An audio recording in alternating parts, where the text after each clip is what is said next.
First of all, Pakistan is not following Islam. Are you joking? I'm saying not Pakistan have 90% Muslim. Muslim means follow Islam. But Muslim, what Muslim? What Muslim? I remember 15 years ago, it's not today and I heard it's worse. 15 years ago I remember going to a wedding in Pakistan. A wedding where men and women were mixing freely. Where the bride was dancing on the stage with all the male members of the family dancing on the stage. I am sure somewhere around, we probably hidden in a corner then, but I hear now it's open, drinking alcohol. What Muslim are we talking about? This was 15 years ago. Now I hear it's even worse. Oh yes, they're Islam. When the bride and the groom are walking to the car, they're holding the Quran over their head for blessing. That Islam? That's not Islam. What Islam is that? That's exactly the thing I'm talking about. That's why the Muslims are in such a mess. Because of this nonsense, this hypocrisy, actually they are insulting the Quran by doing that.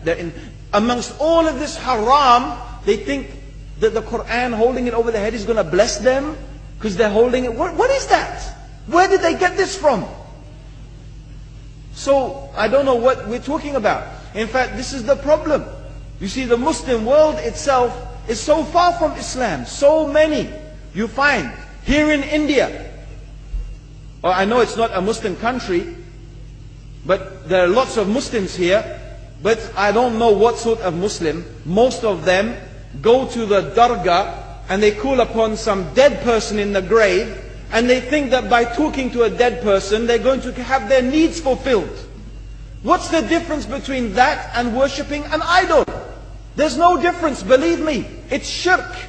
I've seen it myself with my own eyes. I'm praying in the masjid. The adhan goes. The people are praying in the masjid.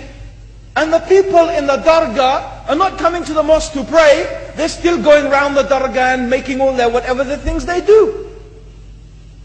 What's that? That's not Islam. You go to many countries.